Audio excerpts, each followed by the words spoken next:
গোটা কোরআনের এই আয়াতটাকে যদি কেউ ধারণ করতে পারে, ওই ব্যক্তি চেয়ারে বসে কখনো জুলুম করতে পারবে না। কথা বলেন ঠিক কিনা?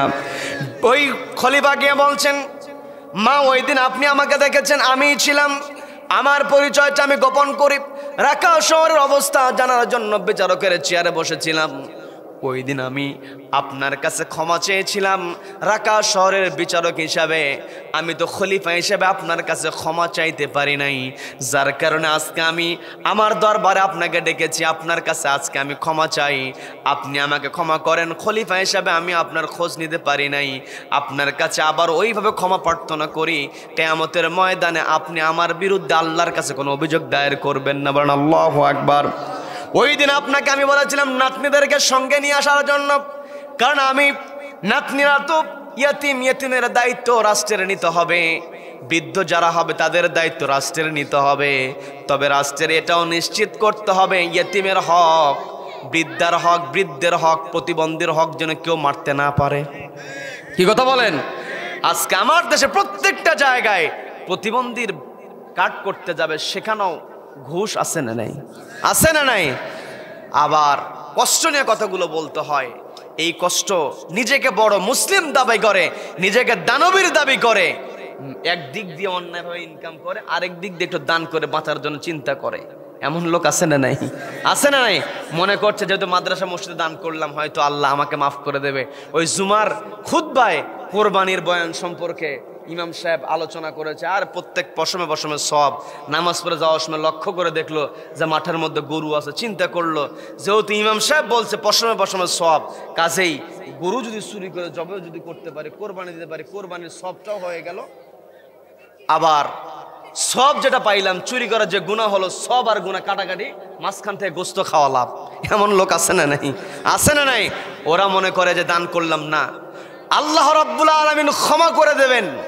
আল্লাহ চাইলে ক্ষমা করবেন, কিন্তু মানুষের উপরে যারা জুলুম করবে, জালিমদের ক্ষমা আল্লাহর কাছে নাই। কথা বলেন ঠিক কিনা? মাজলুমদের ফরিয়াদ আল্লাহ কখনো ফিরাইয়া দেন না, জালিমদের বিচার দুনিয়া থেকে শুরু হয়। কি কথা বলেন? আমাকে আপনাকে জালিমের বিরুদ্ধে প্রতিবাদী হতে হবে। কি কথা বলেন? কি কথা বলেন? আমি আপনি যদি খেলাফতের দায়িত্ব পালন করি, আমি আপনি যখন খেলাফতের দায়িত্ব পালন করব, তখন আমাকে আপনাকে মাজলুমের পক্ষে কথা বলতে হবে। কি কথা বলেন? এই পৃথিবীতে আমাকে আপনাকে সবসময় মাজলুমের পক্ষে কথা বলতে হবে, জালিমের পক্ষে যেন আমার কথা কখনো না যায়। কি কথা বলেন? আমি আপনি কখনো যেন জালিমের পক্ষে আমার আপনার কোনো কথা যেন চলে না যায়। ইন্নাল হামদুলিল্লাহিল্লাযী খালাকাল ইনসানা ওয়া কাররামা বিআশরাফিল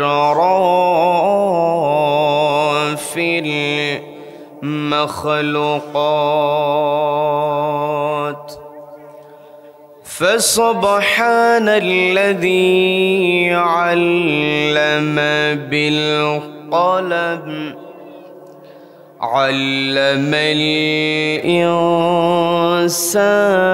الإنسان ما لم يعلم نستعينه ونستغفره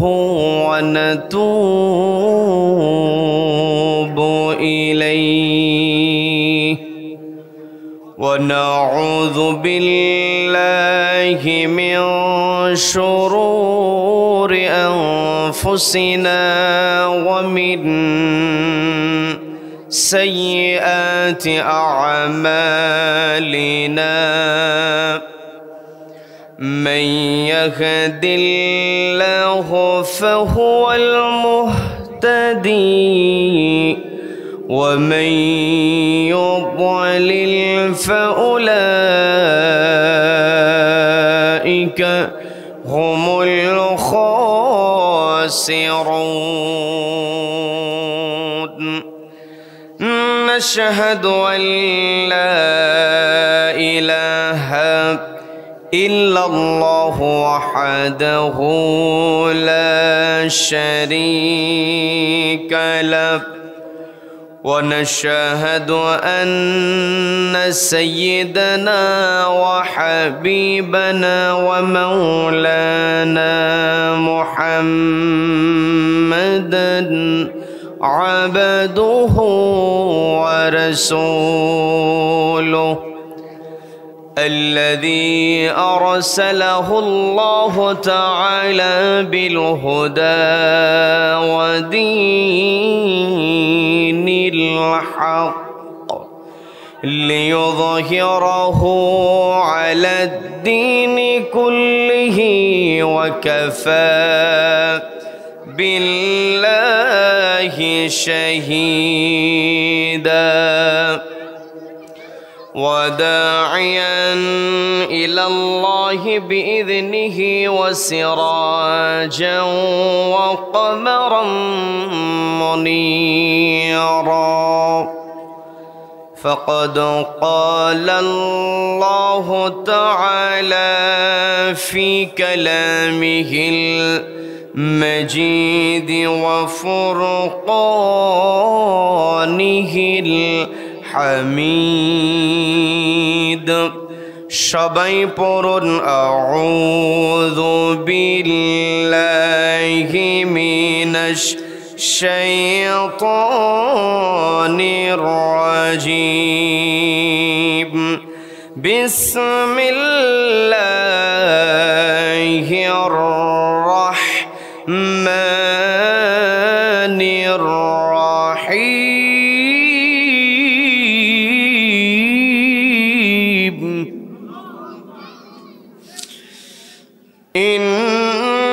إنما المؤمنون الذين إذا ذكر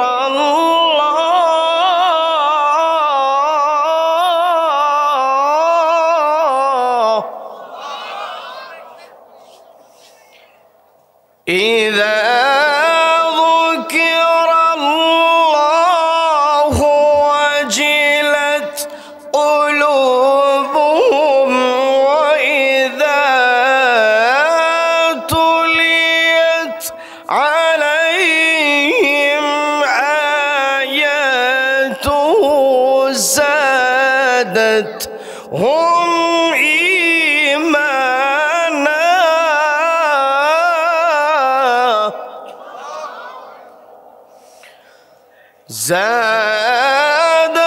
زادتهم إيمانا وعلى ربهم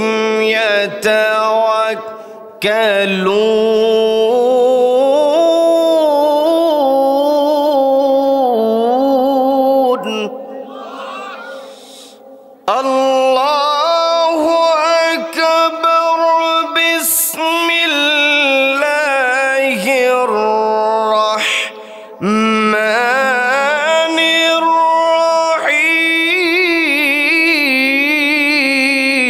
الرحيم كنتم خير أمة أخرجت للناس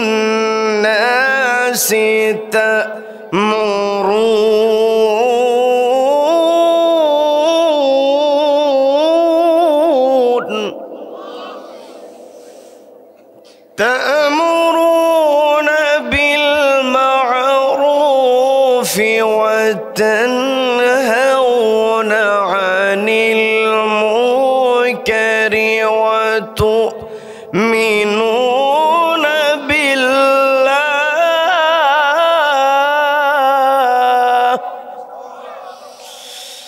الله أكبر بسم الله الرحمن الرحيم إن الله وملائكته يصلون على النبي يا أيها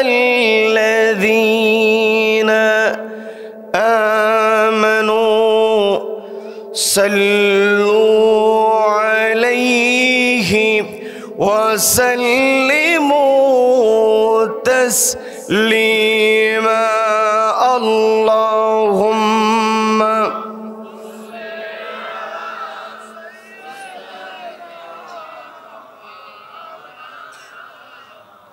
ওয়া আলা আলি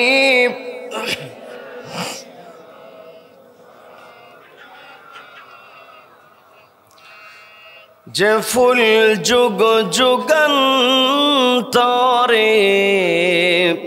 খুশবু ছড়ায়, যে ফুল যুগ যুগান্তরে খুশবু ছড়ায়, এঁকেছি সে ফুল মোরা, এঁকেছি সে ফুল মোরা মনেরি কাবাই, যে ফুল যুগ যুগান্তরে খুশবু ছড়ায়। আল্লাহুম্মা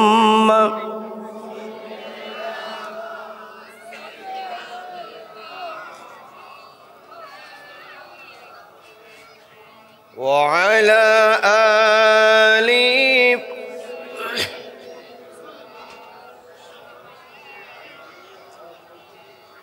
সবাই পড়ুন বালাগাল উলা বিকামালিহি কাশাফাত দুজা বিজামালিহি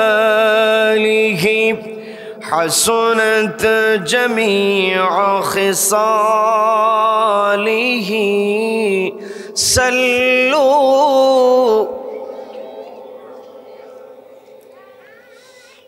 বাংলাদেশের প্রসিদ্ধ জেলা,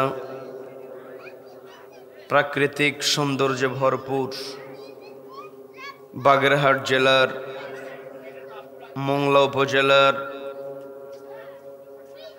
শ্রম কল্যাণ রোড যুব সমাজ ও এলাকাবাসীর উদ্যোগে আয়োজিত দশম বার্ষিকী তাফসীরুল কোরআন মাহফিলের আজকের এই রহমতপূর্ণ বরকতপূর্ণ দ্বীনি মজলিসের সম্মানিত সুযোগ্য অনারেবল প্রেসিডেন্ট সভাপতিত্ব করছেন শ্রদ্ধাভাজন আলেমে দ্বীন, বিশিষ্ট ইসলামী চিন্তাবিদ জনাব হযরত মাওলানা মাহমুদ হাসান সাহেব। আমার পূর্বে গুরুত্বপূর্ণ আলোচনা রেখেছেন বিশিষ্ট ইসলামী চিন্তাবিদ আলেমে দ্বীন মুফাসসির কোরআন হযরত মাওলানা আব্দুর রহমান সাহেব। কথা বলেছেন শ্রদ্ধাভাজন আলেমে দ্বীন বিশিষ্ট ইসলামী চিন্তাবিদ জনাব হাফেজ মাওলানা কারি মোহাম্মদ জাহিদ হাসান সাহেব।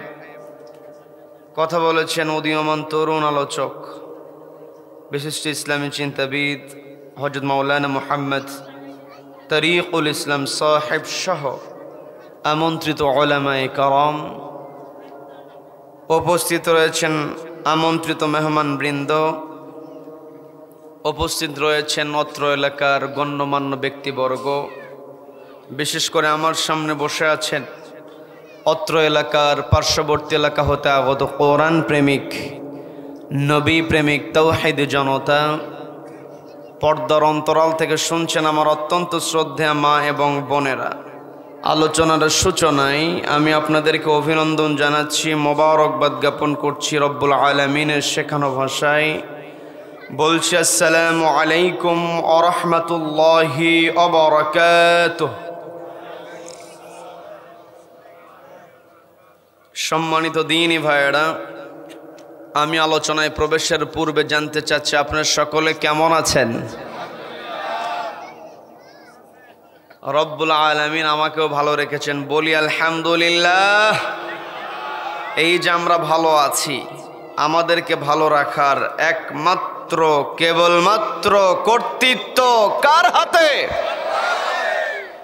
যে রব্বুল আলামিন আমাদেরকে ভালো রেখে সুস্থ রেখে সারাদিনের হাজারো কর্মব্যস্ততার পর ক্লান্ত শরীরটাতে যে সময়টাতে ঘরে থাকার কথা, ঠিক সেই সময়টাতে ঘরের আকর্ষণকে প্রত্যাখ্যান করে কোরআনের আকর্ষণে যে মহান মুনিব আমাদেরকে কোরআনের ময়দানে আসার বসার এবং কোরআনুল কারীম থেকে কিছু কথা বলা এবং শ্রবণ করার মতো তৌফিক দান করলেন, সেই মহান মুনিবের দরবারে শুকরিয়া আদায় করে আমরা সকলে এক জায়গায় বলে উঠছি আলহামদুলিল্লাহ।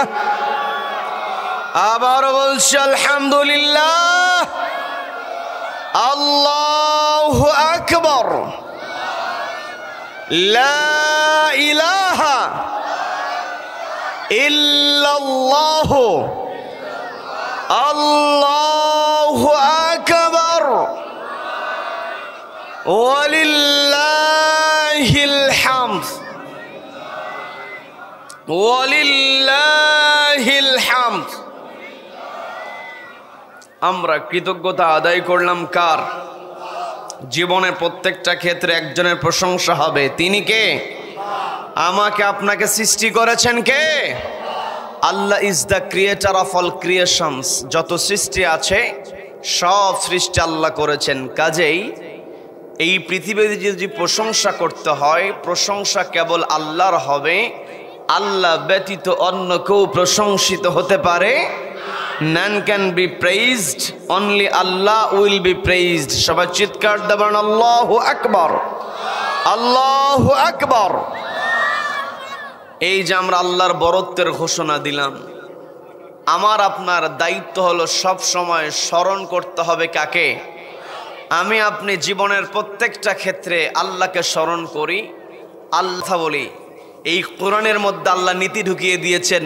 আল্লাহ বললেন ইন্নী জাইলুম ফিল আরদি খলিফা।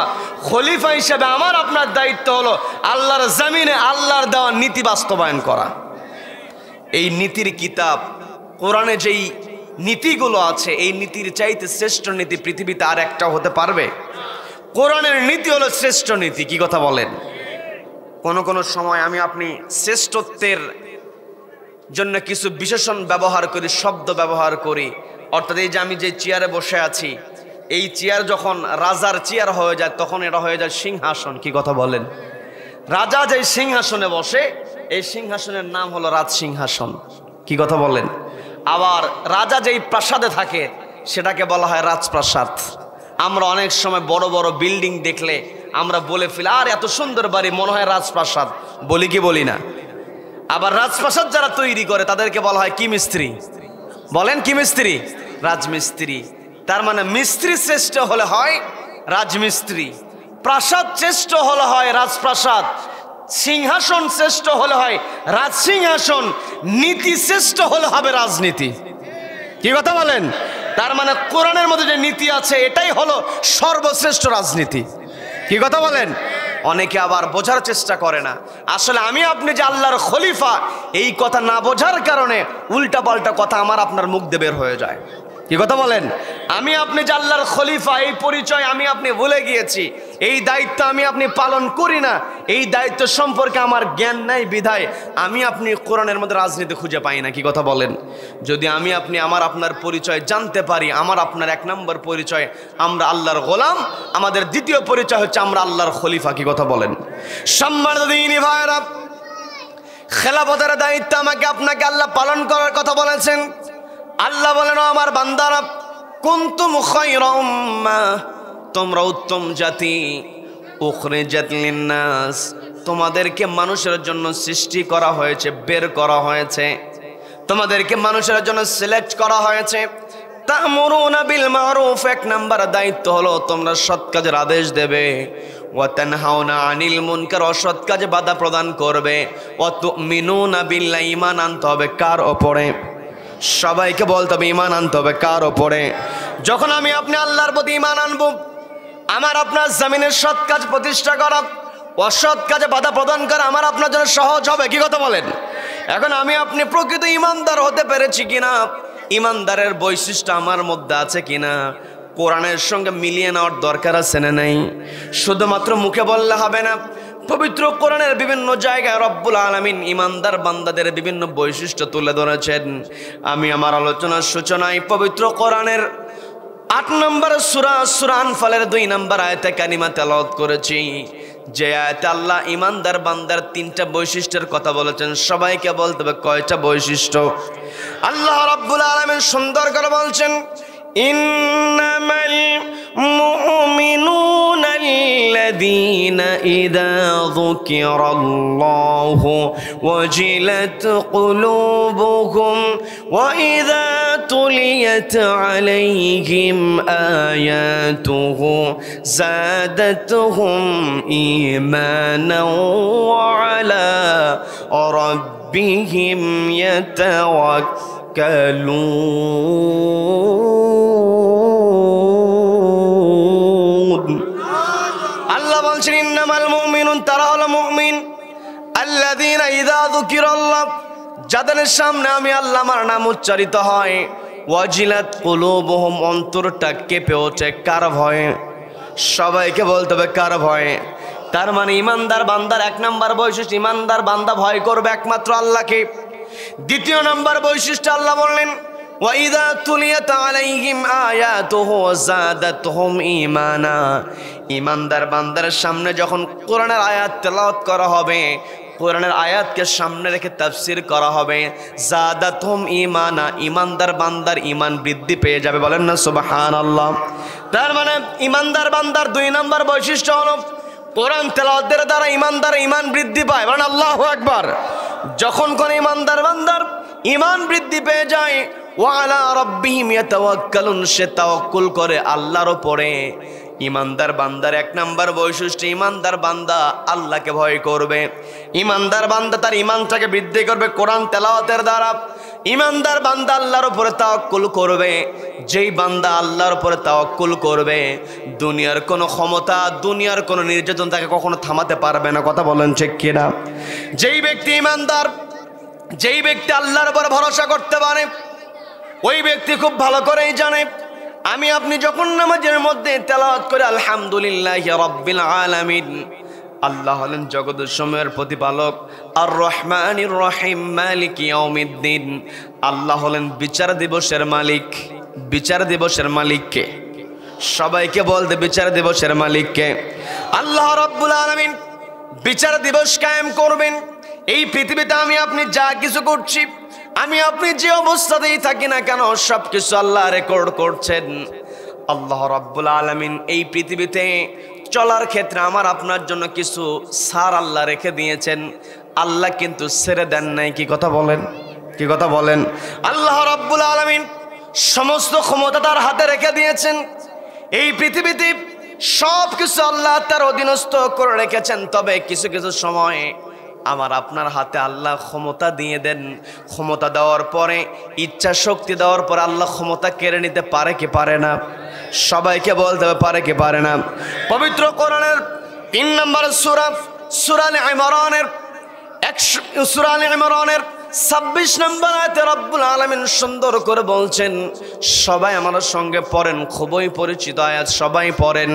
কুলিল্লাহুম্মা মালিকাল মুলকি তুতিল মুলকা মান তাশাউ ওয়া তানজিউল মুলকা মিম্মান তাশাউ ওয়া তুইজ্জু মান তাশাউ ওয়া তুযিল্লু মান তাশাউ বিয়াদিকাল খায়র।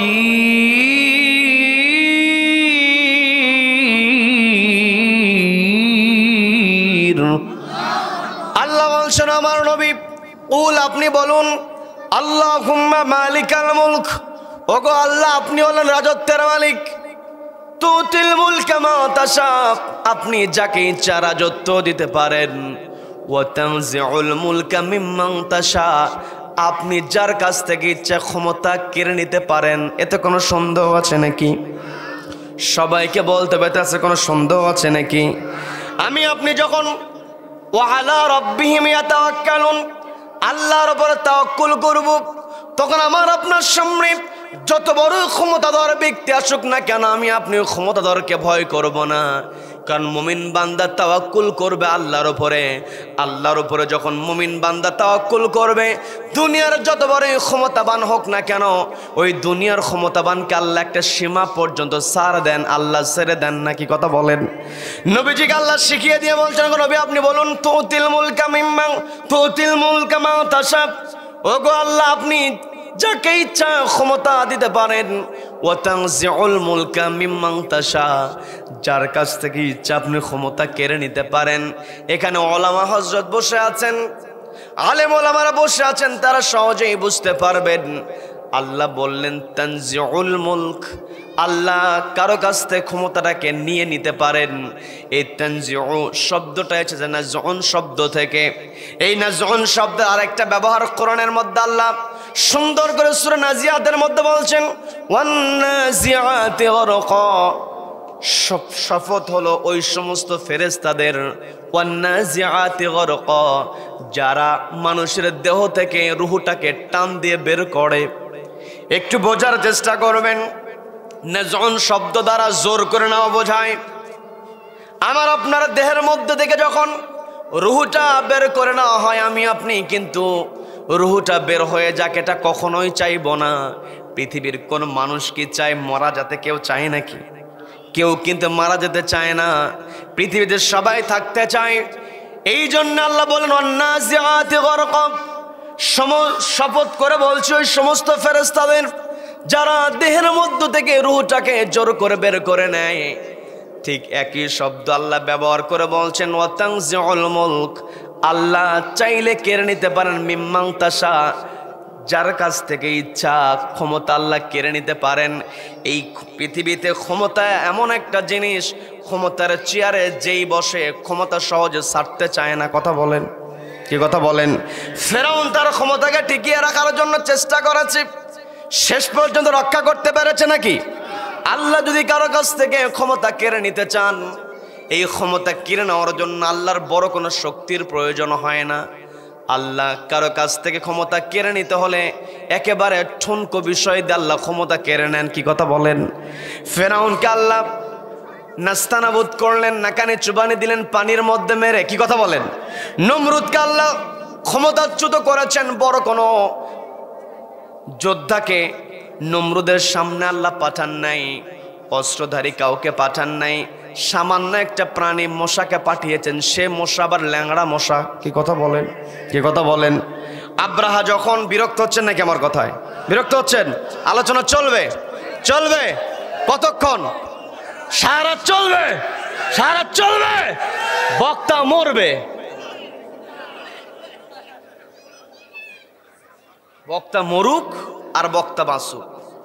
এই কোরআন এমন একটি কিতাব, যতদিন পৃথিবী আছে, যতদিন পূর্ব দিগন্ত থেকে সূর্য উদিত হয়ে পশ্চিম আকাশে অস্ত যাবে, ততদিন কোরআনের কথা হবে।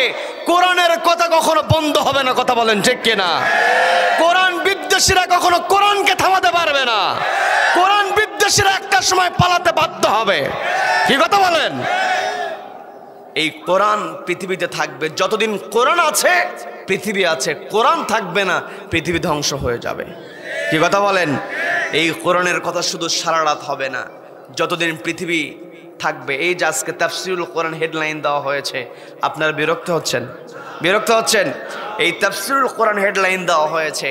এই বাংলাদেশে সবচাইতে ভালো তাফসির কে করেছেন যদি প্রশ্ন করা হয়, ছোট্ট একটা বাচ্চাও বলে ফেলে শহীদ আল্লামা হোসেন সাইদী রহমাতুল্লাহ আলাইহি। কি কথা বলেন? বলে কি বলে না? তিনি এমন করে আলোচনা করেছেন, দেখবেন গ্রামের মধ্যে পুরাতন লোহা লস্কর মানে কিনে নিয়ে আসে, কালেক্ট করে বাড়ি বাড়ি গিয়ে লোহা লস্কর যারা নিয়ে আসে, যেই সমস্ত আমার পরিশ্রমী ভাইয়েরা এলাকায় এলাকায় ঘুরে গিয়ে দিন মজুরি পরিবর্তে এলাকায় এলাকায় গিয়ে মানুষের বাড়ি থেকে পুরাতন জিনিসপত্র কালেক্ট করে, ওই ভাইয়েরা কিন্তু তাদের আনন্দের জন্য কাছে বক্স রাখে, মাইক রাখে, ছোট্ট মাইক রাখে। আপনাদের এদিকে এগুলো আছে না? আছে। ওর যে মাইক, ওই মাইকের মধ্যে দেখবেন আমাদের কোরআনের পাখির ওয়াজ আছে। কি কথা বলেন? আইসক্রিম বিক্রি করতে গিয়েছে, ওই আইসক্রিম বিক্রিওয়ালা তার কাছে যেই বক্স আছে, সেখানেও কিন্তু আল্লামা সাইদীর ওয়াজ। কি কথা বলেন? আপনি বাসে যাবেন, সেখানে ওয়াজ। এই ওয়াজ আল্লামা সাঈদী এমন করে আলোচনা তিনি করেছেন, একজন কৃষককে কেমন করে বোঝাতে হয় তিনি বুঝিয়েছেন। কি কথা বলেন? একজন ইঞ্জিনিয়ারকে কেমন করে বোঝাতে হয়, একজন বিজ্ঞানীকে কেমন করে বোঝাতে হয়। কোরআনের পাখি যখন মহাকাশ থেকে কোরআন নিয়ে আলোচনা করেছেন, তার আলোচনা শুনে মনে হয়েছে তিনি একজন মহাকাশ বিজ্ঞানী। কি কথা বলেন? যখন কোরআনের পাখি মানব দেহ নিয়ে আলোচনা করেছেন, সূরা ইয়াসিন থেকে কোট করে কত সুন্দর করে তিনি মানুষের যেই তৈরির যেই স্ট্রাকচারটা তিনি আলোচনা করেছেন, তার আলোচনা শুনে মনে হয় একজন ডাক্তার আলোচনা করছে। একজন সচিবালয়ের সচিব তার দায়িত্ব কেমন করে পালন করবে, আমাদের কোরআনের পাখির আলোচনার মধ্যে ছিল কি ছিল না? ছিল কি ছিল না? কোরআনের পাখি আজকে নাই, তবে কোরআনের পাখির নাম কিয়ামত পর্যন্ত থাকবে। কি কথা বলেন? কারণ কোরআনের পাখি তিনি কথা বলেছেন তা'মুরুনা বিল মা'রুফ, সৎ কাজের আদেশের ব্যাপারে কথা বলেছেন, ওয়া তানহাউনা আনিল মুনকার, অসৎ কাজে বাধা প্রদানের কথা তিনি বলেছেন। কি কথা বলেন? তিনি যখন কথা বলেছেন, সমাজের রাষ্ট্রের অসংখ্য তুলে ধরেছেন, তিনি মাদকের বিরুদ্ধে কথা বলেছেন। কি কথা বলেন? তিনি নারীর অধিকার নিয়ে কথা বলেছেন, তিনি সুদ ঘুষের বিরুদ্ধে কথা বলেছেন। আজকে আমার দেশে মানুষ শান্তিতে বসবাস করবে প্রত্যেকটা জায়গায় যদি ঘুষের প্রচলন বন্ধ করা যায়। কি কথা বলেন? আমার দেশে প্রত্যেকটা জায়গায় যে অফিসে যায় সেখানে ঘুষ। কি কথা বলেন? এই ঘুষ আমি আপনি যত কথাই বলি, আমি আপনি কখনো বন্ধ করতে পারবো না। তবে বন্ধ করতে পারবো না এই কথাটা উল্টে যাবে, আমি আপনি বন্ধ করতে পারবো, তবে শর্ত হলো একটি কিতাবের নীতি লাগবে। সেই কিতাবের নাম কি?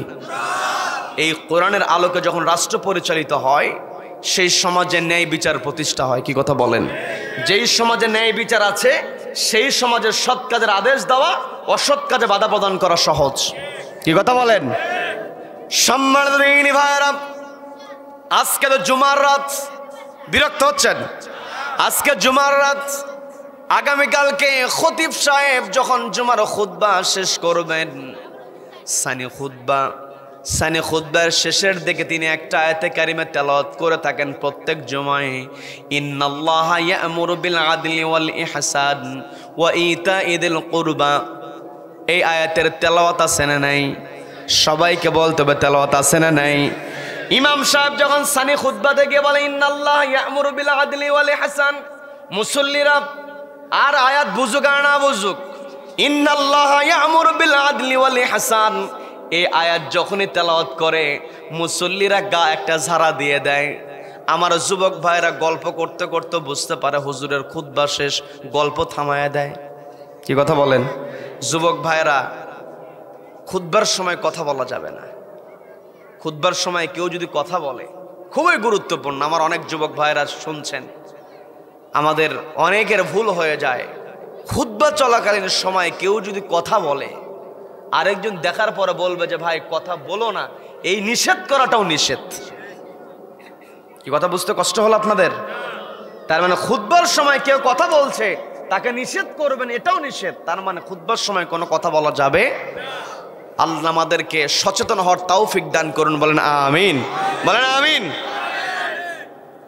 আচ্ছা আচ্ছা, তো আমি যে কথা বলতে নিয়েছিলাম, ইন্নাল্লাহা ইয়া'মুরু বিল আদলি ওয়াল ইহসান, এই যে এখন বাজে 11টা 20, 14 ঘন্টার মধ্যেই আমরা এই আয়াত ইমাম সাহেব সানি খুতবাতে পড়বেন, মুসল্লিরা রেডি হয়ে যাবে।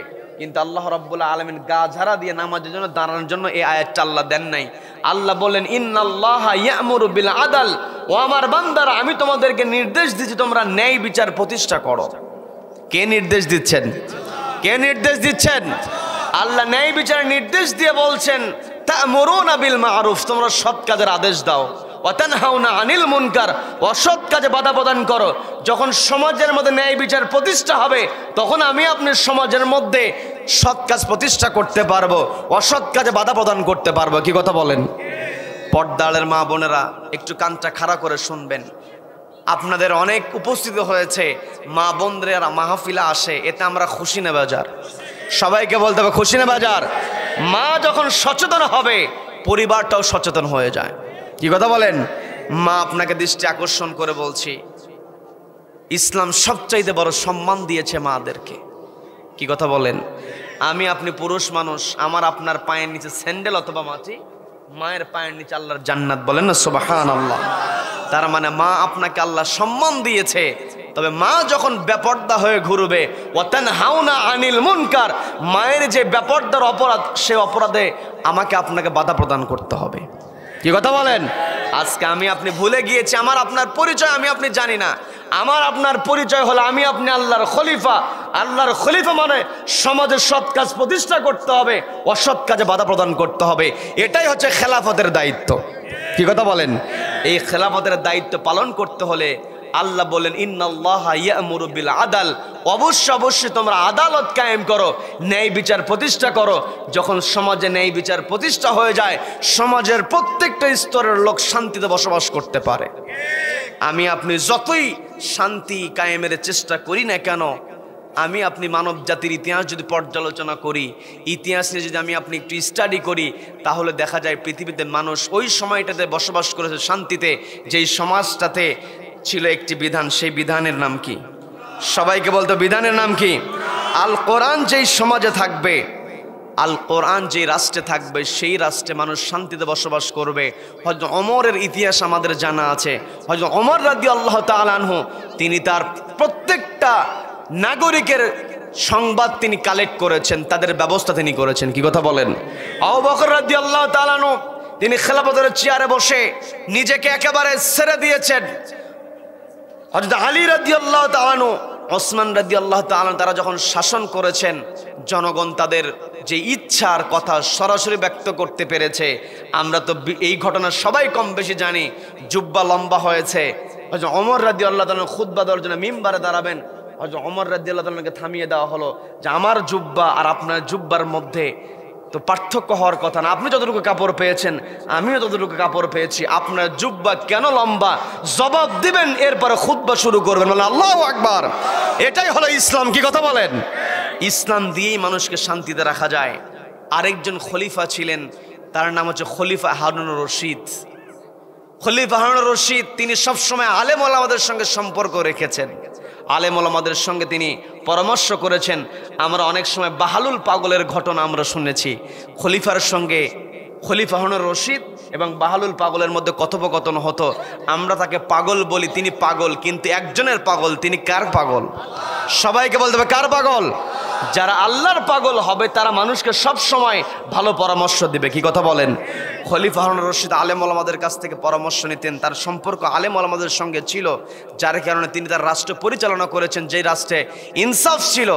তিনি যখন তার খেলাফতের সময় একবার তার খেলাফতের আমলে তৎকালীন সময়ে সিরিয়ার যেই একটা শহর ছিল, সেই শহরের নাম হচ্ছে রাকা শহর। সে রাকা শহরে একজন বিচারক, রাকা শহরে একজন বিচারককে নিয়োগ দেওয়া হয়েছে। সেই বিচারক তিনি বিচার কার্য পরিচালনা করবেন। তিনি অসুস্থ হয়ে পড়েছেন। তিনি যখন অসুস্থ হয়ে পড়েছেন, বিচার কার্য পরিচালনা হয় না। যখন বিচারক অসুস্থ হয়ে যায়, মামলার পর মামলা জমা হয়, যদি রায় না পাওয়া যায়, একটা বিশৃঙ্খল অবস্থা আছে না নাই? আছে না নাই? এই বিশৃঙ্খল অবস্থায় রাকা শহরের পক্ষ থেকে খলিফা বরাবর চিঠি লেখা হলো, খলিফা হারুনুর রশিদকে লেখা হলো, খলিফা আমাদের রাকা শহরে বিচারক অসুস্থ হয়ে গিয়েছে, দ্রুত ভিত্তিতে আমাদের শহরে একজন বিচারকের দরকার। এই কথা বলে যখন চিঠি লেখা হলো, খলিফা পাল্টা চিঠির জবাব তিনি দিলেন, আগামী 1 সপ্তাহের মধ্যে তোমাদের রাকা শহরে বিচারক চলে যাবে। 1 সপ্তাহের মধ্যেই রাকা শহরে নতুন বিচারক হাজির। রাকা শহরে নতুন বিচারক হাজির হয়ে গিয়েছে। মামলা দায়ের করা হলো। প্রথম মামলা যখনই রাকা শহরের ওই নতুন বিচারকের সামনে উপস্থাপন করা হলো, প্রথম বিচারটা ছিল চুরির বিচার। চুরির অভিযোগ ছিল, চুরি করেছে একজন বৃদ্ধা মহিলা। বৃদ্ধা মহিলা যখন আসামি, বিচারক একটু অবাক হয়ে গেলেন, কারণ বৃদ্ধ বয়সে মানুষের ভিতরে অপরাধ করার প্রবণতা কমে যায়। কি কথা বলেন? বৃদ্ধ বয়সে যখন শক্তি কমে যায়, অপরাধ করার প্রবণতা কমে যায়। যৌবনকালে শক্তি বেশি থাকে, অপরাধ করার প্রবণতাও বেশি থাকে, যার কারণে নবীজি স্পষ্ট জানিয়ে দিলেন, ওই সমস্ত যুবকদের ব্যাপারে বলেছেন, ওয়াশাবুন নাশা ফি ইবাদাতিল্লাহ, যেই যুবকেরা তার যৌবনকালে আল্লাহর ইবাদত বেশি বেশি করে করবে, আল্লাহকে ভয় করবে, রব্বুল আলামিন নয় আরশের নিচে ওই যুবকদেরকে জায়গা দিয়ে দেবেন। বলেন না সুবহানাল্লাহ। আমার যুবক ভাইয়েরা, কথাগুলো একটু মনোযোগ দিয়ে বোঝার চেষ্টা করবেন। যৌবনকালে শরীরে শক্তি থাকে, এই যৌবনকালে নিজের শক্তিকে নিয়ন্ত্রণ করে যদি আমি আপনি আল্লাহর গোলামি করতে পারি, আল্লাহর খেলাফতের দায়িত্ব পালন করতে পারি, দুনিয়াতেও আমার আপনার দুনিয়াতেও সম্মানিত হব, আখিরাতেও মুক্তি পাবো। কি কথা বলেন? কি কথা বলেন? যারা ন্যায়ের পক্ষে কথা বলে তাদের সম্মান সব সময় থাকে। কি কথা বলেন? যারা ন্যায়ের পক্ষে কথা বলে তাদের মর্যাদা, তাদের সম্মান সব সময় থাকে। তারা পৃথিবীতে সব সময় সম্মানের সঙ্গে থাকে। আর যারা এই পৃথিবীতে অন্যায়ের সঙ্গে থাকে, জোর করে সম্মান নিতে চাইলেও জোর করে কিছুদিন সম্মান পাওয়া যায়, একটা সময় ধাওয়া খেয়ে পালাতে হয়। কি কথা বলেন? এই জন্য এই যৌবনকালে আমার যুবক ভাইদেরকে বলবো, এই যৌবনকালে শয়তান উস্কানি দেবে, মাদকের দিকে একটু নিয়ে যাবে। মাদকের কারবার আছে না নাই? আছে না নাই? এই মাদকের কারবারের ব্যাপারে আমাকে আপনাকে সচেতন হতে হবে। আর একটু সামনে গিয়ে বলবো, বিরক্ত হবেন নাকি? বিরক্ত হবেন নাকি? আমি বলতে নিয়েছিলাম, ওই বিচারক যখন লক্ষ্য করে দেখলেন এই বৃদ্ধা বয়সী মহিলার তো চুরি করার কথা নয়, মহিলা কি চুরি করেছে, তিনি যখন জানতে পারলেন মহিলা চুরি করেছে কয়েকটা রুটি চুরি করেছে, একটা মধুর বোতল চুরি করে ধরা পড়েছে, তাকে হাজির করা হয়েছে। বৃদ্ধা মহিলাকে ওই বিচারক ডাক দিয়ে বলছেন, এই বয়সে তো আপনার চুরি করার কথা নয়, এই বয়সে আপনি চুরি করেছেন, চুরি করা যে অপরাধ এটা কি আপনার জানা নাই? বলে হ্যাঁ জানা আছে। তারপরও কেন চুরি করলেন? আমি তো চুরি করতে চাই নাই। চুরি করতে চান নাই, চুরি তো আপনি করেছেন, চুরি করলে যে হাত কেটে দেওয়া হয় এটা কি আপনার জানা নাই? বলে হ্যাঁ জানা আছে। চুরি করলে হাত কেটে দেওয়া হয় এটা জানা আছে, চুরি করা অন্যায় এটা জানেন, তারপরে কেন চুরি করলেন? আমি চুরি করতে চাই নাই, চুরি করতে আমি বাধ্য হয়েছি। আমার ঘরে কয়েকদিন যাবৎ কোনো খাবার নাই, বৃদ্ধ মানুষ, আমি কাজ করতে পারি না, আমার ঘরে খাবার নাই, কষ্ট করে আমি আমার ক্ষুধাকে আমি সহ্য করেছি, ধৈর্য ধারণ করেছি, আমি নিজের ক্ষুধার ব্যাপারে ধৈর্য ধারণ করতে পেরেছি। কিন্তু আমার ঘরে আমার দুইটা নাতনি আছে যারা ইয়েতিম, ওদের বাবা মা কেউ নাই, ওদের দায়িত্ব আমার পালন করতে হয়। ওদের মুখে যখন আমি খাবার তুলে দিতে পারি নাই, ক্ষুধার যন্ত্রণায় তাদের যেই কষ্ট হয়েছে, এই কষ্ট দেখে আমি আর নিজেকে স্থির রাখতে পারি না, ঘর থেকে বের হয়েছি, কাজের সন্ধানে গিয়েছি। আমাকে আর কে কাজ দেবে? আমি নিজেই তো চলতে পারি না, আমার কষ্ট হয়। বৃদ্ধা মানুষ বলে আমাকে কেউ কোনো কাজ দেয় নাই, আমি হাত পেতেছি, সহযোগিতা চেয়েছি, কেউ আমাকে কোনো সহযোগিতা করে নাই। বাড়ি থেকে বের হওয়ার সময় নাতনিদেরকে সান্ত্বনা দিয়েছি খাবার নিয়ে আসব, কিন্তু আমি যখন কোথাও কোনো খাবারের ব্যবস্থা করতে পারলাম না, বাড়িতে ফিরে যাব, খালি হাতে বাড়িতে ফিরে যাব। আমি যাওয়ার সময় চিন্তা করছিলাম আমার নাতনিদেরকে আমি কি বুঝ দেব। এই কথা ভাবতে ভাবতে যখন দোকানের সামনে গিয়ে আমি উপস্থিত হয়েছি, লক্ষ্য করে দেখলাম দোকানদার একটু অন্যমনস্ক হয়ে আছে। দোকানদার অন্যমনস্ক, দোকানদারের সামনে রুটি। আমি চিন্তা করলাম দোকানদার যেহেতু অন্যমনস্ক হয়ে আছে, এখন আর কি করব, দেখি তো চুরি করে নাতনিদের জন্য রুটি নিতে পারি কিনা। এই কথা বলে আমি রুটি চুরি করেছি। রুটি চুরি করার পরে মধুর বোতলের দিকে আমার নজর গিয়েছে। আমি চিন্তা করলাম রুটি তো নিলাম, ওই মধুর বোতলটা যদি নিতে পারি তাহলে রুটিগুলো মধুর সঙ্গে মিশায় খাওয়া যাবে। এই কথা চিন্তা করে যখনই আমি মধুর বোতল চুরি করতে গিয়েছি, চুরি করার অভ্যাস তো আমার নাই, আমার চুরি করার অভ্যাস নাই, যার কারণে চুরি করতে গিয়ে আমি ধরা পড়েছি। ধরা পড়ার পরেই তো আমাকে ধরে নিয়ে আসা হয়েছে। এই কথা বলার পরে বিচারক তিনি আর তার কথা বাড়ালেন না, তিনি বললেন আজকের যে মামলা চুরির ব্যাপারে বৃদ্ধা মহিলার ব্যাপারে অভিযোগ দেওয়া হয়েছে, এই যে চুরির অভিযোগটা দেওয়া হয়েছে, অভিযোগ তো আসামি নিজেই স্বীকার করে নিয়েছে। যখন কোনো আসামি তার অপরাধ স্বীকার করে নেয়, বিচারের রায় দেওয়া কিন্তু সহজ হয়ে যায়। কি কথা বলেন? কি কথা বলেন? বিচারের রায় সহজ হয়ে যায়। বিচারক বলছেন আমি চাইলে আজকে রায়টা দিয়ে দিতে পারি, আসামি নিজেই স্বীকারোক্তিমূলক জবানবন্দি দিয়েছে, তবে আমি এই মামলার রায় আমি আজকে দেব না, এই মামলাটাকে আজকের দিনের জন্য মুলতবি করা হলো, মামলার রায়টা আগামী দিন দেওয়া হবে। তবে সেই দিন শর্ত হলো আমি যাদেরকে নোটিশ করব তারাও আদালতে হাজির হতে হবে। 1 নাম্বার নোটিশ করলেন রাকা শহরের নগর প্রধান, শহরের যিনি প্রধান তাকে নোটিশ করা হলো আপনি হাজির হবেন। খাদ্য প্রধান যিনি ছিলেন তাকেও নোটিশ করা হলো। পর্যায়ক্রমে যারা ধনাঢ্য ব্যক্তি, দায়িত্বশীল, বিভিন্ন পর্যায়ের যারা নেতৃবৃন্দ যারা ছিল তাদের সকলকে নোটিশ করা হলো। পরবর্তী দিনে যখন সবাই হাজির হয়েছে, বিচারক সবাইকে লক্ষ্য করে বলছেন, এই যে মামলার রায় আপনাদেরকে আমি ডেকেছি, আপনাদেরকে ডেকে আমি মামলার রায়টা দিতে চেয়েছি, মামলার রায়টা আমি দিয়ে দিলাম। সেটা হলো আসামি যেহেতু নিজেই তার স্বীকারোক্তিমূলক জবানবন্দি দিয়েছে, অপরাধ স্বীকার করে নিয়েছে, কোনো রকম জেরা করতে হয় নাই, নিজের স্বীকারোক্তিমূলক জবানবন্দি আপোষে দিয়ে দেওয়ার কারণে হাত কাটার বিধান থেকে বৃদ্ধা মহিলাকে ক্ষমা করে দেওয়া হলো। তবে যেহেতু চুরি সংগঠিত হয়েছে, শাস্তি তো হওয়া দরকার। এই চুরি সংগঠিত হওয়ার জন্য আমি 50টা বেতের বাড়ি নির্ধারণ করলাম। সবাইকে বলতে হবে কয়টা বেতের বাড়ি? সবাই বলেন কয়টা? 50টা বেতের বাড়ি আমি নির্ধারণ করলাম। এর সঙ্গে আমি আরো জরিমানা করলাম 500 দিরহাম। এই কথা বলে বিচারক তার চেয়ার থেকে নেমে এসেছেন।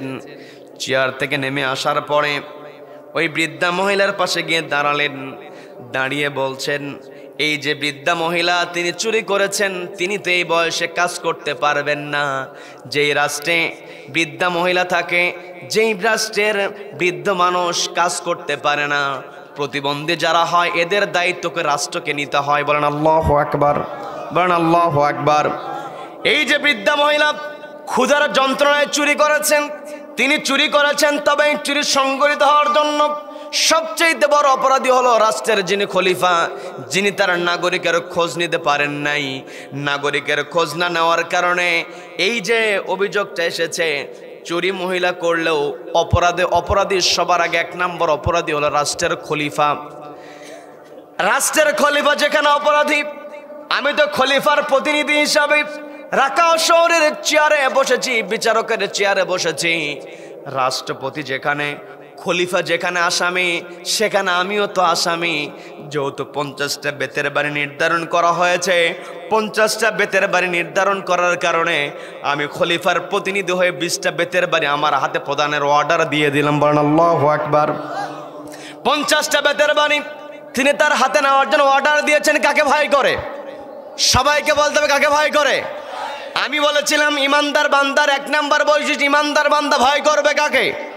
ইমানদার বান্দা যখন আল্লাহকে ভয় করবে, ওই বিচারকের চেয়ারে বসে, ক্ষমতার চেয়ারে বসে কখনো বড়াই করবে না। ক্ষমতাটাকে টিকিয়ে রাখার জন্য পছন্দ মতো লোককে জায়গায় জায়গায় সেট করবে না। যেই ব্যক্তি আল্লাহকে ভয় করে, ওই ব্যক্তি জানে ক্ষমতার সবকিছু একজনের হাতে, তিনি কে? বিয়াদিকাল খয়র, আল্লাহর কাছে সবকিছু। কি কথা বলেন? ওই তো নমরুদ চেয়েছিল ইব্রাহিম আলাইহিস সালাতু ওয়াস সালামকে অগ্নিকুণ্ডে নিক্ষেপ করে ক্ষমতাকে টিকিয়ে রাখার জন্য। কি কথা বলেন? ফেরাউন চেয়েছিল মূসা আলাইহিস সালাতু ওয়াস সালামকে ঠেকানোর জন্য, লক্ষ লক্ষ শিশু সন্তানকে হত্যা করেছে, কিন্তু শেষ পর্যন্ত সে কি তার চেয়ারকে রক্ষা করতে পেরেছে নাকি? আব্রাহা চেয়েছিল তার হস্তি বাহিনী দিয়ে কাবা ঘরকে ধ্বংস করার জন্য, কিন্তু ধ্বংস করতে পেরেছে নাকি? আল্লাহ রাব্বুল আলামিন ওই আব্রাহার হস্তি বাহিনীকে নাস্তানাবুদ করার জন্য বড় কোনো শক্তি আল্লাহ প্রেরণ করেন নাই। তয়রন আবাবিল, যাকে যাকে পাখি পাঠালেন, যে পাখিদের ঠোঁটের মধ্যে ছিল মটর দানার মতো পাথর কুচি, উপর থেকে ছেড়ে দেওয়া হয়েছে মুহূর্তের মধ্যে, হস্তি বাহিনী চিবানো ঘাসের মতো হয়েছে। কথা বলেন ঠিক কিনা?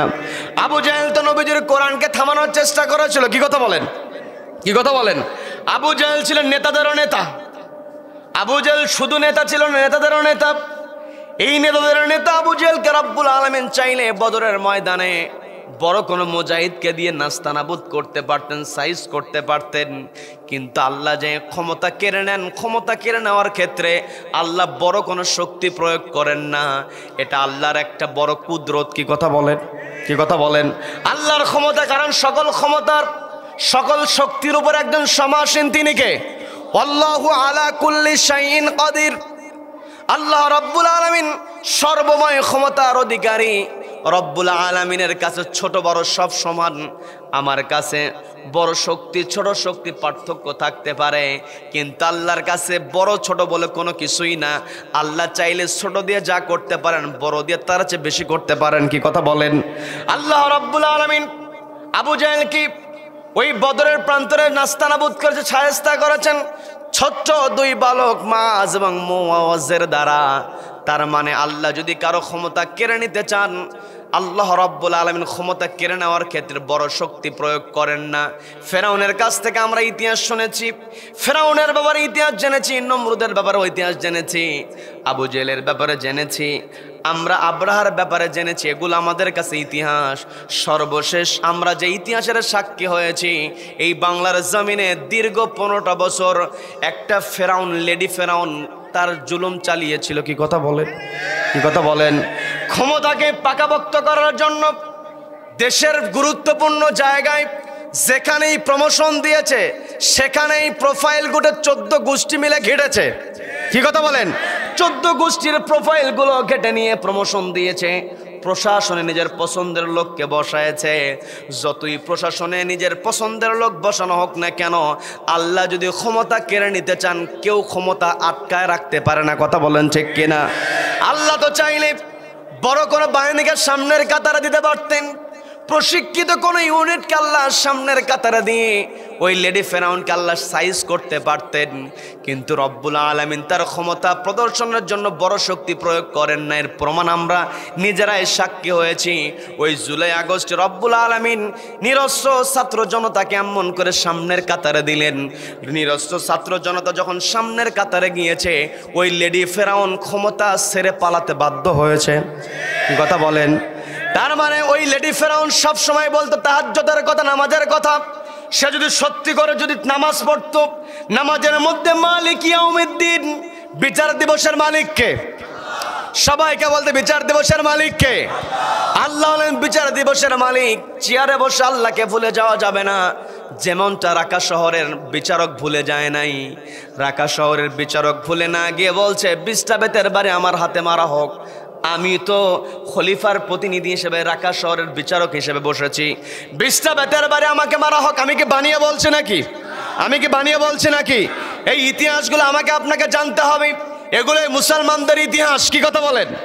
মুসলমানদের ইতিহাস, গৌরবোজ্জ্বল ইতিহাস, মুসলমানদের ইতিহাস, ন্যায় বিচারের ইতিহাস। মুসলমানরা যখন কোরআনকে সামনে রেখে তাদের রাষ্ট্র পরিচালনা করে, সমাজ পরিচালনা করেছে, মানুষ তখন শান্তিতে বসবাস করেছে। কি কথা বলেন? বন্ধুগণ, বলতে নিয়েছিলাম ওই রাকা শহরের বিচারক তার হাতটা সামনে বাড়িয়ে দিয়ে বলছে আমার হাতে 20টা বেতের বাড়ি প্রদান করা হোক। এই কথা বলে বলছে আমি যে বিচারক, আমার বিচারক হওয়ার কারণ আমার হাতে যে আস্তে বাড়ি মারা হবে, আমার হাতে আস্তে বেত্রাঘাত করা হবে তা হবে না। অন্যান্য আসামিদেরকে যেভাবে বেত্রাঘাত করা হয়েছে, প্রয়োজনে আমাকে তারা চাইতে জোরে আঘাত করতে হবে। আল্লাহু আকবার। হাতটা এগিয়ে দিয়েছেন, হাতে বেতের বাড়ি মারা শুরু হয়েছে। বেত্রাঘাত করতে করতে একটা পর্যায়ে হাত ফেটে রক্ত যখন বের হয়েছে, পাশ থেকে দৌড়ে এসেছে ব্যান্ডেজ করিয়ে দেওয়ার জন্য। বিচারক বলছেন না না, কেউ আসতে পারবে না। নিজের কাছে থাকা রুমালটা হাতের মধ্যে পেঁচিয়ে বলছে এখনো 20টা সংখ্যা পূর্ণ হয় নাই, বাকি আঘাতগুলো করে, বাকি বেত্রাঘাতগুলো করো তোমরা, করে 20টা সংখ্যা তোমরা পূরণ করে ফেলো। বলেন আল্লাহু আকবার, বলেন আল্লাহু আকবার। এই যে 20টা বেতের বাড়ি তিনি হাতের মধ্যে নিয়েছেন, একমাত্র কাকে ভয় করে? সবাইকে বলতে হবে কাকে ভয় করে? আমি আপনি আল্লাহকে ভয় করব। আমার দ্বারা, আপনার দ্বারা অবশ্যই আমি আপনি যখন আল্লাহকে ভয় করবো, আমি আপনি তখন অবশ্যই ন্যায় বিচার প্রতিষ্ঠা করতে পারবো। বন্ধুগণ, 20টা বেতের বাড়ি যখন সম্পন্ন হয়েছে, 20টা বেতের বাড়ি সম্পন্ন হওয়ার পরে ওই বিচারক বলছেন 50টার মধ্যে 20টা বেতের বাড়ি সম্পন্ন হয়েছে, এখনো 30টা বেতের বাড়ি বাকি আছে। আমি যেমন খলিফার প্রতিনিধি হয়ে চেয়ারে বসার কারণে 20টা বেতের বাড়ি হাতে নিয়েছি, নগর প্রধান যিনি আছেন, খাদ্য প্রধান যিনি আছেন, নগর প্রধানের তো দায়িত্ব ছিল ডাটা কালেকশন করে বৃদ্ধা মহিলার ব্যাপারে রাষ্ট্রীয় যেই কোষাগার আছে সেখানে তার ব্যাপারে অ্যাপ্লিকেশন করে তাকে ভাতার ব্যবস্থা করে দেওয়া, কার্ডের ব্যবস্থা করে দেওয়া। আমার দেশে কার্ডের ব্যবস্থা আছে, কিন্তু বৃদ্ধের কাছে কার্ডের টাকা পৌঁছানোর আগে অর্ধেক শেষ। কি কথা বলেন? কি কথা বলেন? ইসলামের ইতিহাস যদি আপনি দেখি, চিন্তা করে দেখেন, বিচারক বলছে নগর প্রধান যিনি তার ডাটা কালেক্ট করে এই বৃদ্ধা মহিলার খোঁজ নেওয়া দরকার ছিল। আপনি যেহেতু খোঁজ নিতে পারেন নাই, আপনি অপরাধী, আপনার হাতও বেত্রাঘাত করা হবে না। আল্লাহু আকবার। বলা হলো যারা ব্যবসায়ী তাদেরকে বলা হলো আপনি ধনাঢ্য মানুষ, আপনার দায়িত্ব ছিল এলাকার গরিব যারা আছে, যারা অসহায় আছে, এদের সেবা করার জন্য, এদের খেদমত করার জন্য আপনাদের এগিয়ে যাওয়া দরকার ছিল, কিন্তু আপনার দায়িত্ব পালন করতে পারেন না, আপনারা অপরাধী। বাকি 30টা বেতের বাড়ি আপনাদের হাতেও প্রদান করা হবে না। আল্লাহু আকবার। 30টা বেতের বাড়ি যখন সবার মধ্যে বন্টন করে দেওয়া পরে বেত্রাঘাতের পর্ব শেষ, এরপরে বিচারক বলছে 500 দিরহাম জরিমানা করা হয়েছে। এই 500 দিরহাম বৃদ্ধা মহিলা তো দিতে পারবে না, কারণ যেই মহিলা তার খাদ্যের অভাবে চুরি করেছে তিনি কেমনে 500 দিরহাম দিবে? 500 দিরহাম তিনি দিতে পারবে না, কিন্তু 500 দিরহামের দায়িত্ব আমাদেরকে নিতে হবে। এই 500 দিরহামের মধ্যে 100 দিরহাম রাষ্ট্রীয় কোষাগারে জমা হবে, ওই 100 দিরহামের দায়িত্ব আমি নিজেই নিয়ে নিলাম। বলেন আল্লাহু আকবার। বাকি থাকে 400 দিরহাম। 400 দিরহামের ব্যবস্থা তিনি করলেন, কাউকে 10 দিরহাম, কাউকে 20 দিরহাম, কাউকে 30 দিরহাম, এইভাবে বন্টন করে দিয়ে 400 দিরহাম যখন সংগ্রহ হয়ে গেল, তিনি বললেন এই 400 দিরহামের মধ্যে 20 দিরহাম চলে যাবে ওই দোকানদারের কাছে, কারণ তার পণ্য চুরি করা হয়েছে, ক্ষতিপূরণ তাকে দেওয়া হবে।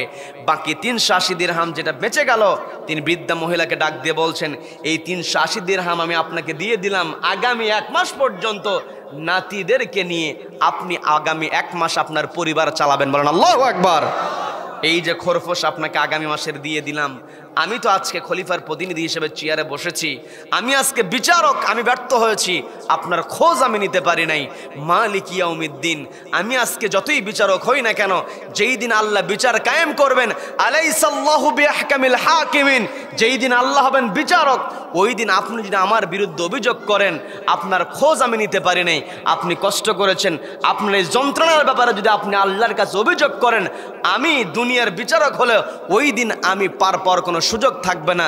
কাজে আপনার কাছে আজকে আমি মিনতি করছি, আপনার কাছে আমি আবেদন করছি, আপনার কাছে ক্ষমা প্রার্থনা করছি, আমি তো শাস্তি নিয়েছি, তারপরও আপনার কাছে আমি বিনতি করি, আপনার কাছে আবেদন করি, ওই কিয়ামতের ময়দানে আপনি আমার বিরুদ্ধে আল্লাহর কাছে কোনো অভিযোগ করেন না। বলেন আল্লাহু আকবার। তারা এগুলো করতে পেরেছেন একমাত্র কাকে ভয় করে? যখন কোন মানুষের অন্তরে আল্লাহর ভয় থাকে, ওই মানুষ কখনো অন্যায় করতে পারে। অন্যায় যদি হয়ে যায়, ভুল যদি হয়ে যায়, যখনই আল্লাহর কথা মনে হবে, ইদা যুকিরাল্লাহ, যখনই আল্লাহর নাম স্মরণ করা হবে, আল্লাহর নাম উচ্চারণ করা হবে, ওয়াজিলাত কুলুবুহুম, অন্তরটা আল্লাহর ভয়ে কেঁপে উঠবে, নতুন করে আর অপরাধ করার কোনো সুযোগ তার ভিতরে থাকবে না। কথা বলেন। কিন্তু যদি শুধুমাত্র মুখে যদি বলে যে তাহাজ্জুদ পড়ি, মুখে যদি বলে ঘুম থেকে উঠে যায় নামাজ খুঁজি, দেশের বাহিরে গিয়েও দেশের ব্যাপারে ষড়যন্ত্র করে। কি কথা বলেন? গতকালকে আমার দেশে একটা ঘটনা ঘটে গিয়েছে, আপনারা সবাই জানেন। এই যে সব জনতা গিয়ে যে 32 নম্বরের বাড়িটা ভেঙে দিল, ওই দেশ থেকে যদি লাইভে এসে উস্কানিমূলক কথা না বলতো, কেউ এ কাজ করতো না। কি কথা বলেন? তার ভিতরে বিন্দু পরিমাণ অনুশোচনা নাই। অনুশোচনা যার মধ্যে নাই, তাকে কোনো ক্ষমা করা যাবে না। কি কথা বলেন? আমাকে আপনাকে সচেতন হতে হবে। আপনি স্বাধীন হয়েছি, মুরব্বীরা এখানে বসে আছেন, 47-এ আমাদের দেশ স্বাধীন হয়েছে, ব্রিটিশদের কাছ থেকে আমরা মুক্ত হয়েছি, ব্রিটিশদেরকে আমরা খেদিয়েছি, 71-এ পাক হানাদারকে আমরা তাড়াতে বাধ্য করেছি। কি কথা বলেন? আমরা তাদেরকে তাড়িয়েছি, চলে যেতে আমরা বাধ্য করেছি, আমাদের কাছে আত্মসমর্পণ করতে আমরা বাধ্য করেছি, ওই পাক হানাদারদের কাছ থেকে আমরা স্বাধীনতা অর্জন করেছি। কিন্তু দুঃখের বিষয়, ওই ব্রিটিশরা থাকাকালীন অবস্থায় আমাদের এই ভূখণ্ডের প্রতি যে ভারতের আগ্রাসন, আজও সে আগ্রাসন টিকে আছে। কি কথা বলেন? তবে আগ্রাসনটা নড়বড় হয়েছে। এই নড়বড় আগ্রাসনকে আমরা কখনো আর শক্ত হতে দেব না। এই নড়বড় আগ্রাসনকে আমরা বঙ্গোপসাগরে ঝাঁটা পেটা করে ফেলবো। আমাদেরকে ঐক্যবদ্ধ হতে হবে। যখনই আমরা ঐক্যবদ্ধ হতে পারবো, আল্লাহ স্পষ্ট বলছেন কুনতুম খায়রা উম্মাহ, তোমরা উত্তম হতে পারবে। তোমাদেরকে বের করা হয়েছে মানুষের জন্য, উখরিজাত লিন্নাস। এই জায়গাতে আল্লাহ বলছেন কুনতুম খায়রা উম্মাহ, তোমরা জাতি হবে। আমরা যদি জাতি হতে চাই, ঐক্যবদ্ধ হতে হবে। কি কথা বলেন? কি কথা বলেন? দেশের ব্যাপারে আমরা সচেতন হব। আমরা আর কোনো ভিনদেশীকে আমাদের দেশের ব্যাপারে নাক গলাতে দেব না। আমাদের যুবকদেরকে ধ্বংস করার পায়তারা ওরা করে। আমাদের যুব সমাজকে ধ্বংস করার জন্য মাদকগুলো একেবারে সস্তা আকারে ছেড়ে দিয়ে যুবকদেরকে নষ্ট করছে। কি কথা বলেন? যুবক ভাইদেরকে সচেতন হতে হবে। যুবক ভাইরা, এই মাদক আমার দেশে ছড়িয়ে দিয়ে যুব সমাজকে ধ্বংস করা, এটাও একটা ভারতীয় আগ্রাসনের অংশ। দেশকে রক্ষা করতে হলে যুবক ভাইরা, আপনাদেরকে আমি দ্বীনী ভাই হিসেবে বলবো, আমি একজন মুসলিম ভাই হিসেবে আপনাদেরকে বলবো, কালেমার একজন ভাই হিসেবে আমি আপনাদেরকে বলবো, আপনারা সচেতন হয়ে যান। ওই ভারত চায় আমাদের যুব সমাজকে ধ্বংস করতে। আমাদের যুবকরা প্রতিবাদ করতে শিখে গিয়েছে। এই দেশ থেকে ভারতের ওই মাদকের ষড়যন্ত্র আমরা দূর করব। আল্লাহ কবুল করেন, বলেন আমিন, বলেন আমিন। আমাদেরকে ঐক্যবদ্ধ হতে হবে। আমাদেরকে যে স্বাধীনতা রব্বুল আলামিন আমাদেরকে দিয়েছেন, ভারতের আগ্রাসনের বিরুদ্ধে যে আমরা কথা বলতে শুরু করেছি, এই আগ্রাসনকে আমরা দানাতে দেব না। আমরা সফল তখনই হব যখন দেশের ব্যাপারে আমরা ঐক্যবদ্ধ থাকব। রব্বুল আলামিন আমাদেরকে ঐক্যবদ্ধ হওয়ার তৌফিক দান করুন, বলেন আমিন, বলেন আমিন। সম্মানিত দ্বীনী ভাইরা, আমি যে কথা বলতে নিয়েছিলাম, চেয়ারে বসে বিচারক ওই বৃদ্ধা মহিলার কাছে বলছেন, মা আমি আজকে বিচারক হতে পারি, কিন্তু কিয়ামতের ময়দানে যেই দিন আল্লাহ বিচারকের আচরণে বসে বিচার করবেন, ওই দিন যদি আপনি আমার বিরুদ্ধে অভিযোগ করেন, আমার বাঁচার কোনো উপায় থাকবে না। আপনার কাছে আমি আজকে বিচারক হিসাবে, রাকা শহরের বিচারক হিসাবে আপনার কাছে আমি ক্ষমা প্রার্থী, আমাকে ক্ষমা করে দেবেন। আপনি ওই কিয়ামতের ময়দানে আমার ব্যাপারে আল্লাহর কাছে কোনো অভিযোগ করবেন না। আপনাকে আমি আগামী 1 মাসের জন্য 380 দিরহাম দিয়ে দিলাম। আপনি 1 মাস নাতিদেরকে নিয়ে আপনি পরিবার চালাবেন। 1 মাস পরে, ঠিক 1 মাস পরে নাতনিদেরকে নিয়ে আপনি খলিফার দরবারে হাজির হবেন। বিরক্ত হচ্ছেন নাকি? বিরক্ত হচ্ছেন নাকি? খলিফার দরবারে আপনি হাজির হবেন, দেখি তো আপনার জন্য কিছু করা যায় কিনা। আশ্বাস দিয়ে বৃদ্ধা মহিলাকে বাড়ি পাঠিয়ে দেওয়া হলো। 1 মাস পরে বৃদ্ধা মহিলা নাতনিদেরকে নিয়ে যখন খলিফার দরবারে উপস্থিত হয়েছে, খলিফার দরবারে উপস্থিত হওয়ার সঙ্গে সঙ্গে খলিফার আসনে যাকে বসা দেখলেন, দেখার সঙ্গে সঙ্গে তিনি চমকে উঠলেন। তিনি দেখতে পেলেন 1 মাস পূর্বে চুরির দায়ে 20টা বেতের বাড়ি যিনি হাতের মধ্যে নিয়েছিলেন, তিনি ওই খলিফার চেয়ারে বসে আছেন। বলেন আল্লাহু আকবার। তিনি খলিফার চেয়ারে ওই লোকটাকে দেখে চমকে উঠলেন। খলিফা তো দেখে, বৃদ্ধাকে দেখে চিনতে পেরেছেন। খলিফা দৌড়ে এসে বৃদ্ধা মহিলার কাছে গিয়ে বলছে, মা আমাকে দেখে বিচলিত হওয়ার কোনো কারণ নাই, আমাকে দেখে অস্বস্তি হওয়ার কোনো কারণ নাই। আমি 1 মাস পূর্বে রাকা শহরের বিচারক অসুস্থ ছিল, যার কারণে আমি আমার পরিচয়টাকে গোপন করে, আমি আমার খলিফার পরিচয় গোপন করে রাকা শহরের বিচারকের চেয়ারে বসেছিলাম। আমি টেস্ট করতে চেয়েছি আমার রাষ্ট্রের মধ্যে আসলে ন্যায় বিচার আছে কিনা। বলেন আল্লাহু আকবার। খলিফা তার পরিচয়টা গোপন করে ওই রাকা শহরের বিচারকের চেয়ারে বসেছেন একমাত্র কাকে ভয় করে? সবাইকে বলতে হবে কাকে ভয় করে? ক্ষমতার চেয়ারে যারা বসবে তারা যদি আল্লাহকে ভয় করে, তাদের ভিতরে যদি আল্লাহর ভয় থাকে, মালিক ইয়াউমিদ্দিন ওই চূড়ান্ত দিবসের দিনে হাজির হতে হবে। ক্ষমতার চেয়ারে যারা বসবে শুধুমাত্র মালিক ইয়াউমিদ্দিন। গোটা কোরআনের এই আয়াতটাকে যদি কেউ ধারণ করতে পারে, ওই ব্যক্তি চেয়ারে বসে কখনো জুলুম করতে পারবে না। কথা বলেন ঠিক কিনা? ওই খলিফা গিয়ে বলছেন, মা ওই দিন আপনি আমাকে দেখেছেন, আমিই ছিলাম, আমার পরিচয়টা আমি গোপন করি, রাকা শহরের অবস্থা জানার জন্য বিচারকের চেয়ারে বসেছিলাম। ওই দিন আমি আপনার কাছে ক্ষমা চেয়েছিলাম রাকা শহরের বিচারক হিসাবে। আমি তো খলিফা হিসেবে আপনার কাছে ক্ষমা চাইতে পারি নাই, যার কারণে আজকে আমি আমার দরবারে আপনাকে ডেকেছি, আপনার কাছে আজকে আমি ক্ষমা চাই, আপনি আমাকে ক্ষমা করেন। খলিফা হিসাবে আমি আপনার খোঁজ নিতে পারি নাই, আপনার কাছে আবার ওইভাবে ক্ষমা প্রার্থনা করি, কিয়ামতের ময়দানে আপনি আমার বিরুদ্ধে আল্লাহর কাছে কোনো অভিযোগ দায়ের করবেন না। বলেন আল্লাহু আকবার। ওই দিন আপনাকে আমি বলেছিলাম নাতনিদেরকে সঙ্গে নিয়ে আসার জন্য, কারণ আমি নাতনিরা তো ইয়াতিম, ইয়াতিমের দায়িত্ব রাষ্ট্রের নিতে হবে, বৃদ্ধ যারা হবে তাদের দায়িত্ব রাষ্ট্রের নিতে হবে। তবে রাষ্ট্রের এটাও নিশ্চিত করতে হবে ইয়াতিমের হক, বৃদ্ধার হক, বৃদ্ধের হক, প্রতিবন্ধীর হক যেন কেউ মারতে না পারে। কি কথা বলেন? আজকে আমার দেশে প্রত্যেকটা জায়গায় প্রতিবন্ধীর কাট করতে যাবে, সেখানেও ঘুষ আছে না নাই? আছে না নাই? আবার কষ্ট নিয়ে কথাগুলো বলতে হয়। এই কষ্ট নিজেকে বড় মুসলিম দাবি করে, নিজেকে দানবীর দাবি করে, এক দিক দিয়ে অন্যায়ভাবে ইনকাম করে, আরেক দিক দিয়ে একটু দান করে বাঁচার জন্য চিন্তা করে। এমন লোক আছে না নাই? আছে না নাই? মনে করছে যেহেতু মাদ্রাসা মসজিদে দান করলাম হয়তো আল্লাহ আমাকে মাফ করে দেবে। ওই জুমার খুতবায় কোরবানির বয়ান সম্পর্কে ইমাম সাহেব আলোচনা করেছে, আর প্রত্যেক পশমে পশমে সব। নামাজ পড়ে যাওয়ার সময় লক্ষ্য করে দেখলো যে মাঠের মধ্যে গরু আছে, চিন্তা করলো যেহেতু ইমাম সাহেব বলছে পশমে পশমে সব, কাজেই গরু যদি চুরি করে জবে যদি করতে পারি, কোরবানি দিতে পারি, কোরবানির সবটাও হয়ে গেল। আবার সব যেটা পাইলাম, চুরি করার যে গুনাহ হলো, সব আর গুনাহ কাটাকাটি, মাঝখান থেকে গোস্ত খাওয়া লাভ। এমন লোক আছে না নাই? আছে না নাই? ওরা মনে করে যে দান করলাম না, আল্লাহ রাব্বুল আলামিন ক্ষমা করে দেবেন। আল্লাহ চাইলে ক্ষমা করবেন, কিন্তু মানুষের উপরে যারা জুলুম করবে, জালিমদের ক্ষমা আল্লাহর কাছে নাই। কথা বলেন ঠিক কিনা? মাজলুমদের ফরিয়াদ আল্লাহ কখনো ফিরাইয়া দেন না, জালিমদের বিচার দুনিয়া থেকে শুরু হয়। কি কথা বলেন? আমাকে আপনাকে জালিমের বিরুদ্ধে প্রতিবাদী হতে হবে। কি কথা বলেন? কি কথা বলেন? আমি আপনি যদি খেলাফতের দায়িত্ব পালন করি, আমি আপনি যখন খেলাফতের দায়িত্ব পালন করব, তখন আমাকে আপনাকে মাজলুমের পক্ষে কথা বলতে হবে। কি কথা বলেন? এই পৃথিবীতে আমাকে আপনাকে সবসময় মাজলুমের পক্ষে কথা বলতে হবে, জালিমের পক্ষে যেন আমার কথা কখনো না যায়। কি কথা বলেন? আমি আপনি কখনো যেন জালিমের পক্ষে আমার আপনার কোনো কথা যেন চলে না যায়। প্রয়োজনে মাজলুমের পক্ষে কথা বলতে গিয়ে নিজে মাজলুম হব, তবে জালিমের পক্ষে কথা যায় এমন কথা কখনো মুসলমান বলতে পারে? কারণ আয-যুলমু যুলমাতুন ইয়াউমাল কিয়ামা, এই জুলুম ওই দিন অন্ধকার হয়ে থাকবে। আমার আপনার আমল নামাতে যতই আলোকিত সব থাকুক না কেন, কিন্তু আমল নামায় যদি আমার আপনার জুলুমের অন্ধকার থাকে, ওই আমল নামা দিয়ে বাঁচার কোনো উপায় থাকবে?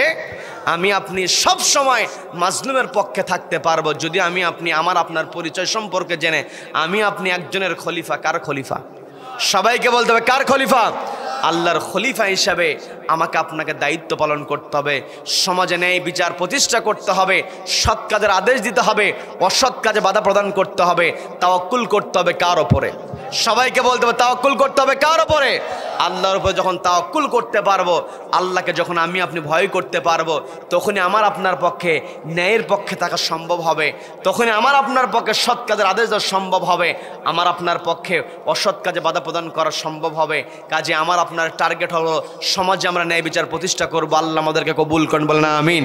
আমি বলতে নিয়েছিলাম, খলিফা তখন বললেন আপনার নাতনিদেরকে নিয়ে এসেছেন, আপনার নাতনিদেরও ভাতার ব্যবস্থা আমি করে দিলাম, প্রত্যেক মাসে মাসে রাষ্ট্রীয় কোষাগার থেকে এই এতিমদের বরাদ্দ আমি করে দিলাম। আপনি বৃদ্ধা মা, আপনার জন্য আমি রাষ্ট্রীয় কোষাগার থেকে ব্যবস্থা করে দিলাম। ওই বৃদ্ধা মহিলার কাছ থেকে খলিফা ক্ষমা চেয়ে নিলেন।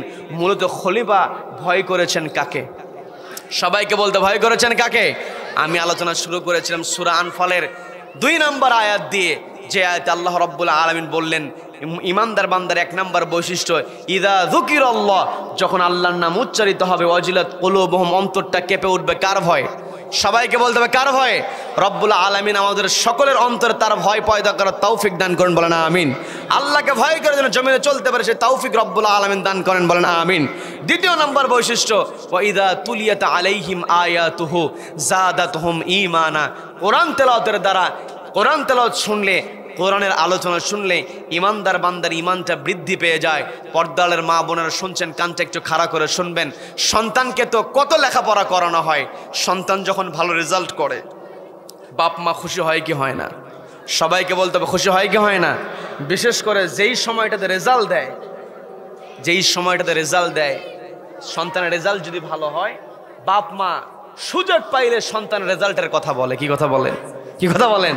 যে আমার ছেলে এবার ফার্স্ট হয়েছে, আমার মেয়ে এবার ফার্স্ট হয়েছে, ক্লাসের সর্বোচ্চ মার্কস পেয়েছে, এই কথা বলে মায়েরা সন্তানের প্রশংসা করে কি করে না? করে কি করে না?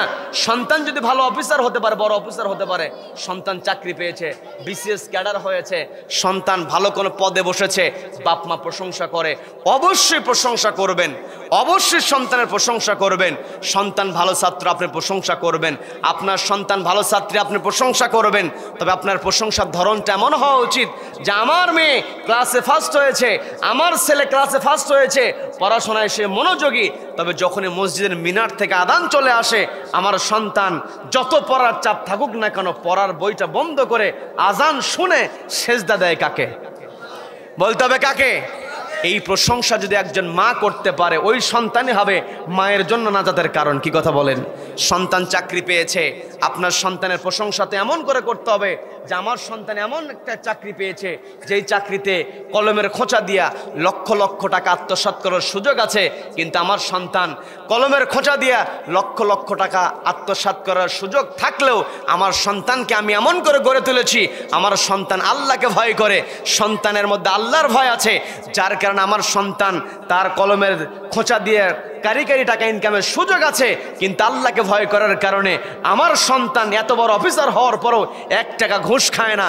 এই প্রশংসা যেই বাবা করতে পারবে, ওই বাবার সন্তান তাকে জান্নাতে নিয়ে যাবে। কি কথা বলেন? তার মানে আমি আপনি যত পরিচয় আমার আপনার হোক না কেন, আমার আপনার ভিতরে থাকতে হবে একজনের ভয়। তিনি কে? আমাকে আপনাকে তেলাওয়াত করতে হবে একটি কিতাব, সেই কিতাবের নাম কি? আমার আপনার ওয়ালা রব্বিহিম ইয়াতাওয়াক্কালুন, ভরসা করতে হবে কার উপরে? আল্লাহর উপরে ভরসা করে আল্লাহর খলিফা হিসাবে আমার আপনার দায়িত্ব হলো তা'মুরুনা বিল মা'রুফ। সূরা আলে ইমরানের 110 নম্বর আয়াত, আল্লাহ বলেন তা'মুরুনা, সৎ কাজের আদেশ দাও, ওয়া তানহাউনা আনিল মুনকার, অসৎ কাজে বাধা প্রদান করো। আমি আপনি যখন সৎ কাজের আদেশ দেব, অসৎ কাজে বাধা প্রদান করব, আল্লাহ বলেন কুনতুম খায়রা উম্মাহ, তোমাদেরকে একটা উম্মাহ হতে হবে, তোমাদেরকে একটা জাতি হতে হবে। রব্বুল আলামিন আমাদেরকে ঐক্যবদ্ধ জাতি হয়ে কোরআনকে সামনে রেখে আমরা যেন সৎ কাজের আদেশ, অসৎ কাজে বাধা প্রদান করতে পারি, আল্লাহর উপর তাওয়াক্কুল করে আল্লাহর জমিনে আল্লাহর বিধানের পক্ষে কণ্ঠটাকে উঁচু করে কথা বলতে পারি। রব্বুল আলামিন আমাদের সকলকে কবুল করেন, বলেন আমিন, বলেন আমিন। যতটুকু আলোচনা হয়েছে রব্বুল আলামিন আমাদের বাস্তব জীবনে আমল করার তৌফিক দান করুন, বলেন আমিন। ওয়া আখিরু দাওয়ানা আনিল হামদুলিল্লাহি রাব্বিল আলামিন।